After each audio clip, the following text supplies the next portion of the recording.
The eyes of my heart, Lord. Open the eyes of my heart. I want to see you. I want to see you. To see you high and lifted up. Hello, beautiful people. Welcome to your inspirational channel with Evelyn.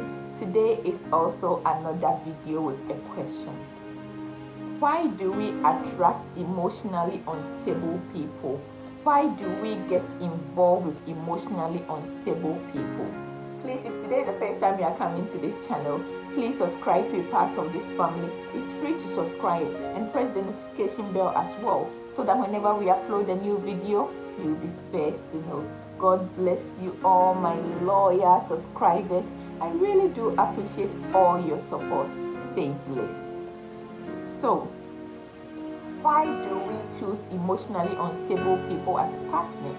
Sometimes we get attracted to people because of the kind of people we were surrounded with when we were growing up. So maybe when we were growing up, there were people in our family that were emotionally unstable. Maybe there were some codependents in our family. Maybe there were people who were always controlling or abusive. So when we grow, we get attracted to people who are probably codependent, or people who are very powerful, or people who are very emotional. So we get connected on some level with people that we were surrounded with when we were growing up. Here is the thing. Because we are sometimes so familiar with the situation, or maybe it was the opposite of the situation. So maybe we were very rich, we had everything, our parents gave us everything, and then now we want a partner, we see someone that is very, very poor, and we decide to save the person, or we decide to be the hero. We decide to be the one who will be able to help them, which is good. But the motive of going to the person initially is to help them, solve their problem for them, provide for them. Probably you are rich, you have money. So you probably fall in love by so doing.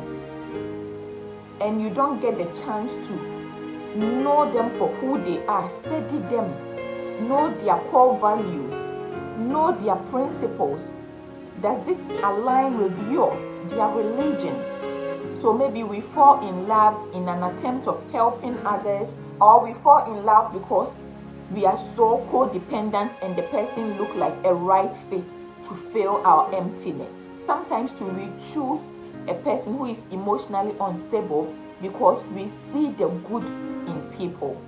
It's good to see the good in people, but we also have to open our eyes to see all the red flags. As much as society put pressure on some men or women to marry maybe before 30 or just after 30, it doesn't mean that we have to rush into it. So sometimes we choose emotionally unstable people because the society, our parents, they may be putting pressure on us, our community, our church, our work. When are you going to get married? When are you going to get married? When are you going to get married? So before you know, you've accepted the person that came without knowing much about them, without studying them, without knowing them for who they are.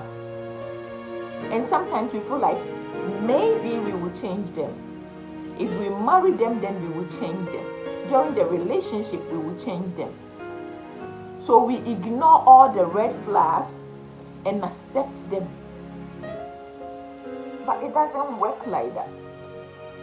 You cannot change a person who does not want to be changed. God can do everything, so you can pray for them. However, praying for them doesn't mean that you have to accept them in your space. They may be good for someone else. They may probably not be good for you. So don't put pressure on yourself because of age, because of pressure from people to accept everyone who comes your way. You may probably be 35 or 40 or 45, but you still have a long way ahead of you. Isn't it better to take your time to study the person, pray about it, know the person well before getting married? And I'm not saying that you have to take years to get married, date for 2 years, 3 years, or 1 year, but be intentional about it. Seek advice. Talk to the person. Have deep-rooted conversation with the person. So how will you know that someone is emotionally unstable? Obviously, they will not come and tell you they are emotionally unstable. However, their behavior, their character, their reactions, their response will let you know. A person who is emotionally unstable will be emotionally detached from you. They may either show too much vulnerability to you to get some pity from you, or they may not show emotions at all. They will have a big wall covering them, protecting them, so they will not dive into deep conversation with you for you to know the real person behind the face. Or, like I said, they will be too vulnerable, crying about everything, feeling like you are blaming them for everything. So you start the relationship feeling like you are making the person feel bad. So you don't want the person to feel bad. Therefore, you shy away from asking certain type of questions, or you prevent yourself from asking certain type of questions because you don't want the person to be angry, you don't want the person to be upset, you don't want the person to be unhappy. So you ignore the red flags. You ignore the red flags and go in blindly. If the person is not willing to dive into deep-rooted conversations with you, then they are not emotionally ready. Allow them to be ready. A person who is emotionally unstable will not acknowledge your feelings. They may acknowledge it initially, but with time, they will stop acknowledging your feelings. They may probably blame you for every negative thing in that relationship. So no matter what happens in that relationship, they may not take responsibility, and they may blame you that maybe it's your actions that make them do what they've done.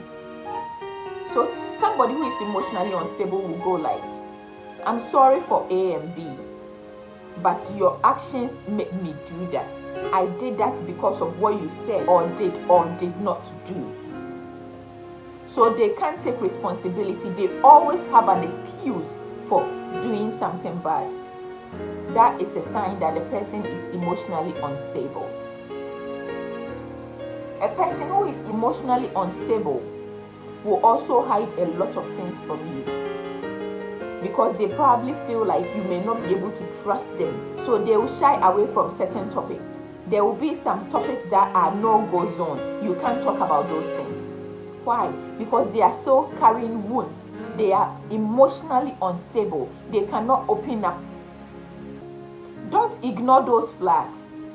If they are not willing to share, if they are not willing to open up for you to know them for who they are not ready.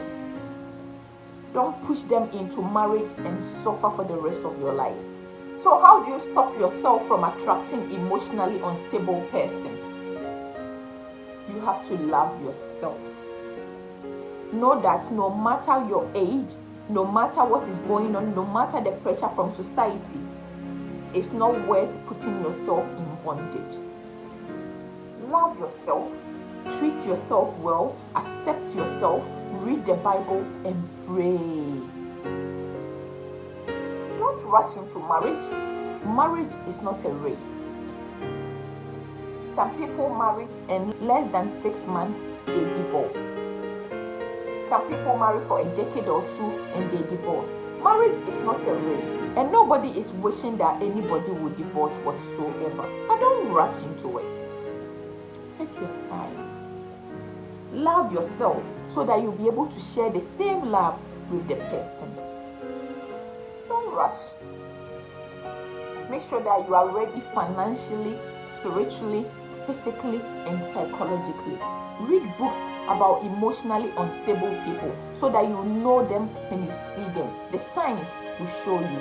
Above all, you have to pray. Pray about it. Pray about it. But do not ignore the red signs. God can change everyone. God can do it all. But don't ignore the red signs. Talk about it. Do they even admit that they have a problem? Some people will never admit they have a problem. And if they cannot admit when they have a problem, how will they take responsibility for their actions? Have you thought of that? Be careful and do not attract emotionally unstable person. So be ready, know more about them, pray about them, do not ignore the red flag. Take advice as well. God bless.